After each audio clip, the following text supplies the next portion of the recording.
Okay, let's go ahead and move to 2.12, Chancellor's reports. Thank you, President Delphine Polk. And welcome to those of you that are still in the audience, as well as to my colleagues, both on the dais and also sitting here in the galley.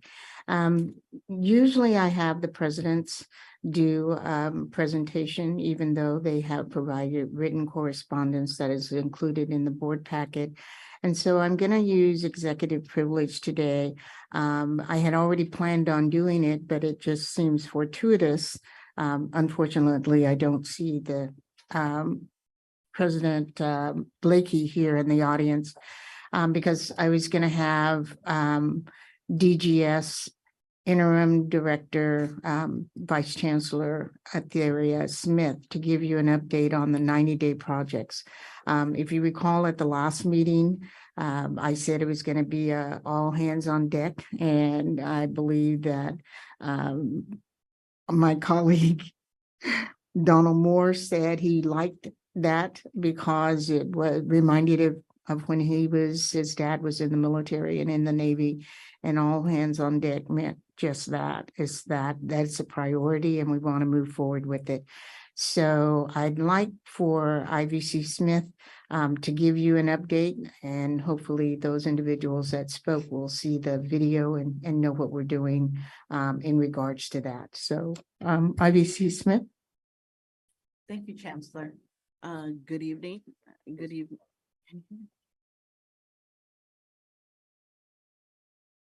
Can you hear me now? Okay. Good evening, Chancellor Jackson, and good evening, Board of Trustees. You know, I welcome the opportunity to speak to you this evening to tell you the updates on what we've worked on. We have really hit the ground running. Starting in the last few weeks, DGS has attended a number of health and safety meetings at each campus, and we've attended the Laney Facilities Committee meetings. We've also developed a new work order system for the critical needs, and we've asked people to submit their responses through this new work order system so that we can get it in real time. And we've worked with IT and, of course, M&O to organize this. We've asked the stakeholders to please, at each meeting we've attended, we've asked the stakeholders to go ahead and feel free to put their submissions in, and we will investigate this. We are working to come back to this body on March the 28th. We are working with legal to do a master agreement. And what that means is we are going to invoke our CUPCA agreement, the California Uniform Public Contract Costing Accounting Act. And we will be able to contract with over 20 vendors for under $60,000 each. We will be able to be flexible and be able to go district-wide and work and do electrical, plumbing, utility work to address all the needs that are going to come in. Now we are developing two buckets. The first bucket will represent immediate needs, things that we can fix immediately. And we need these vendors because there's so much work to be done. For example, up at Merritt, there is over 60, I believe 50, 60 lights that are out in one area. It's dark. We do not have the manpower to address that. So we need to get moving and get these people on the ground and moving to work with us. And that's why CUPCA is so important to us. So the first 90 days, we will go out and fix those priorities for each college, those things that are immediate that we can address in 90 days. But also there's a second bucket, and that second bucket will require assessments of things that are going to take more than 90 days to fix. So we will do those assessments, come back to you, and let you know what the cost of those items are. We are looking to possibly complete those heavy duty items probably by September, if not soon after. So those are all the things that we have worked on. And again, I'm looking forward to coming back March 28th and to talk to you further about our master service agreement, the vendors that we are going to be utilizing, and how we're going to move forward. We also, I hope by that time, we will have our priority list of bucket 1, bucket 2 for each and every college. And we will work closely with the colleges. I have asked the colleges, although they meet once a month, I've asked them to please consider meeting with us maybe twice a month, if not more, so we can make sure we address everything. Thank you. Oh, yes, and the funding sources. There are some things that will come out of the HERF funds, such as we will go around again and do the ventilation. We will do retesting. We will redo the filters. That is strictly out of the HERF funds. We're looking to utilize M&O funds and redevelopment funds for items that do not meet the Measure G. So it's a combination of Measure G, redevelopment funds, M&O funds, and HERF funds to get all of these items moving, completed, and done. Thank you.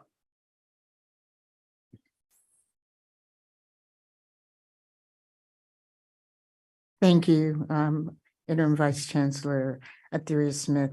One of the other things that I wanted to put forward to the board, especially because we do have a new member, when we started the return to campus, we did it in echelon starting in 2021, in the fall of 2021. Previous to that, we only had certain limited career and technical programs that really could not satisfy the requirements unless they met face-to-face. And we started that, like I said, in echelons. We did not open a door and say 100% everybody show up every day, 5 days a week, 8 hours a day. And so that started in 2021. We got a little bit better in the spring of that year. And then in fall of last year was really when we made the push. And that was when we started with Spring is Free. And we saw double-digit enrollment. Prior to that, many of the items that precluded us from coming back fully face-to-face are identified in the report from Forensic Analytics. And they include some of the things that even Dr. Blakey mentioned that have been here for years. Years means more than 2021 when I came on board. Years dating back to 2014, where there were pictures of filters that hadn't been changed. So this is a systemic problem. It didn't take us a month or two, or even when COVID started, to get into this situation. And it's going to take us a little bit longer to get out of it, just because it is so massive. So luckily for us, and I hate to say it this way, but luckily for us, we do have some funds that we can utilize that we did not have before, simply because of HERF, because the magnitude of the efforts are such that we would not be able to move forward with the funds that we have, just if we looked at general funds out of our general fund 1. So I know people are impatient. I would be too when it's cold and hot. But we found that it's not just because of equipment breaking down, it's also because of malicious intent, both internal and external. And so I can't go into all of that right now, but it is, we've got to change our culture. If you see something, you have to let somebody know so that we can fix it. But we are doing the best that we can, given the issues that have been persistent for so long. So thank you, President Reese. Madam President, That must be It's an all- old habit. It's all good. Self-invoke, my apologies. Would this be an appropriate time for questions? Absolutely. I believe Trustee Gonzalez-Yuan has his hand up. thank you very much, Chancellor, and thank you, Vice Chancellor Smith. It's helpful to get the communication, and I'm really looking forward to having you come back to report on the priorities. And Chancellor, I want to raise something that that you just said that I think is sort of critical for us. You said this problem didn't develop overnight. This has been a long-standing problem. And I think what I want to raise is this. If in fact this problem didn't develop overnight, but this board has consistently asked for changes, expedited repairs, etc., there's clearly something in the system that isn't working, right?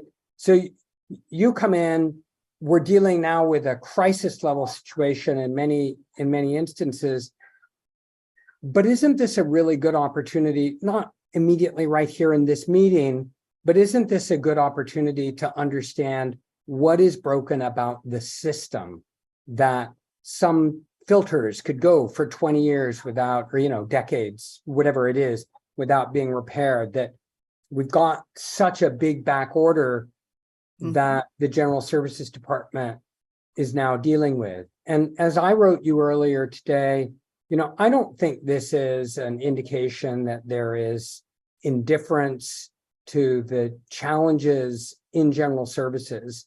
I don't think that people are indifferent in general services to the hardships on the campuses, but I do think that they and the campuses are dealing with some systemic problems. Yes. And so if we do these emergency fixes, but we don't deal with the systemic problem that leads to this backlog, then we're going to be right back here in another year or 2 years or 3 years. So I applaud the initiative and the urgency with which Vice Chancellor Atheria Smith is now handling this.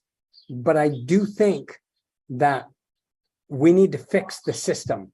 And right now, I don't think we understand what's wrong with the system. So thank you very much.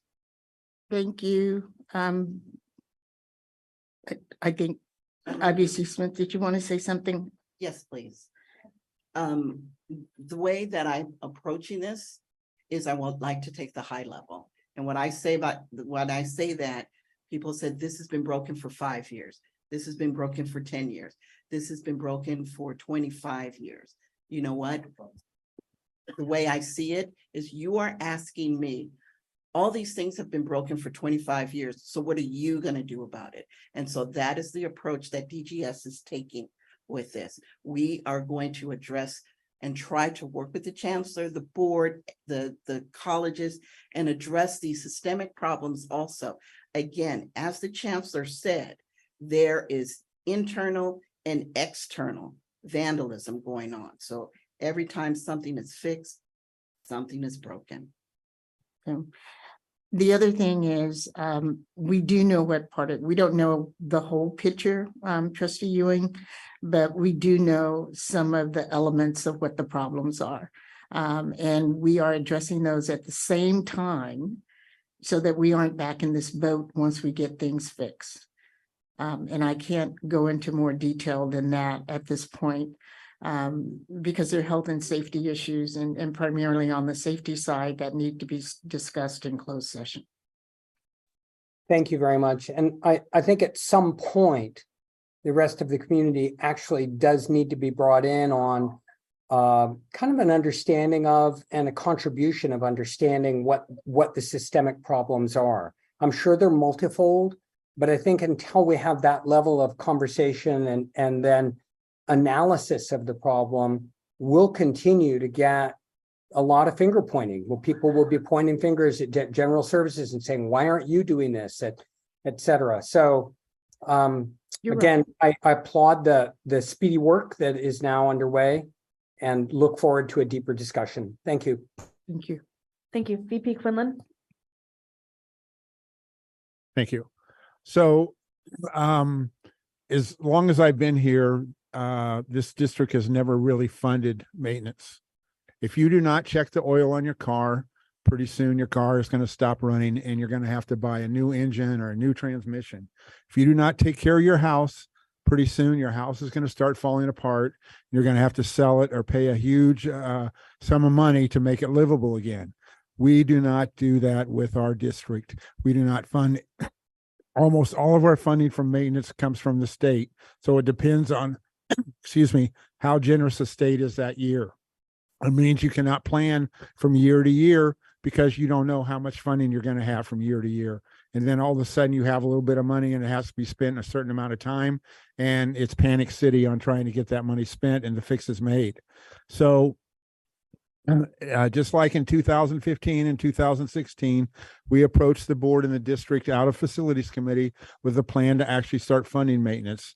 And I think we should actually start looking at that again. Trustee Reese.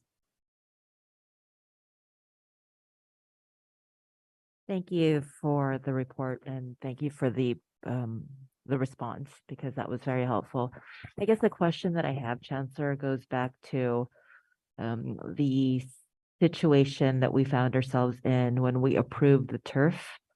And at that particular time, and there were many conversations that wanted to take those two items and completely put them in separate pots because they were. But I think a few of the board members, myself included, kept discussing how the situation with the heat was the way that it was. And here we were also paying for new turf. And again, they're very different pots, they're very different situations, and they're both equally important. So I think the question that I have, I know that the question that I have is, where are we in terms of the heat? Where are we in terms of, I know that it's complicated, at least in terms of some of the information that other people do not have, but do we have a trajectory or an arc there in terms of, or has it been taken care of? And maybe I just know not of that. I think the answer, and you can let me start and you can correct me if I'm wrong. I think the answer to that question is yes and no. Yes, we've identified what the problem is. Yes, we've purchased the product, the boiler, to be put in place. Yes, the vendor is ready to put it in place, but it requires site preparation. So when we submitted it in to DSA to get the approval for the site preparation, they said, you have not filed reports for 25 years. 25 years, which meant we had to go find the documentation. Who knows where it was? Go through boxes, go to offsite, get that information, go through archives. And we have started to address that. But that is the big problem. I believe part of it was, well, if we can't get the new boiler, let's fix the old boilers, so at least they can get us going until we can put the new boiler out there and get it through DSA for the site plan. We did do that. And then we had internal individuals, and I say internal because an unhoused person doesn't know how to go to this particular closet, to this particular device, and pull the wires out of that particular device. That takes somebody from inside. So that is what has been happening. When we fix one thing, as easy as a switch. We had a vendor come out and say, oh, this is the problem right here. The switch was turned off. The next day, he turned the switch on. The next day, the switch was turned off again. That's the kinds of things that we're dealing with.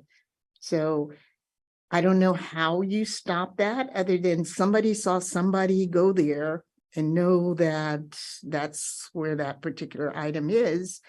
So please let us know so we can address it because it's hurting everybody. If it's meant to, embarrass me or IVC Smith, I don't know. If it's meant to make a point that I know more than you know, ha, ha, ha. I have no idea. So we're moving forward and putting things in place with the keyless entry that, we're moving forward on that. We'll be making a presentation to the board on that. The first college that will be selected will be Laney College because it's the largest and the most complex, and we've had the most issues there. But that is what the problem is, internal as well as external.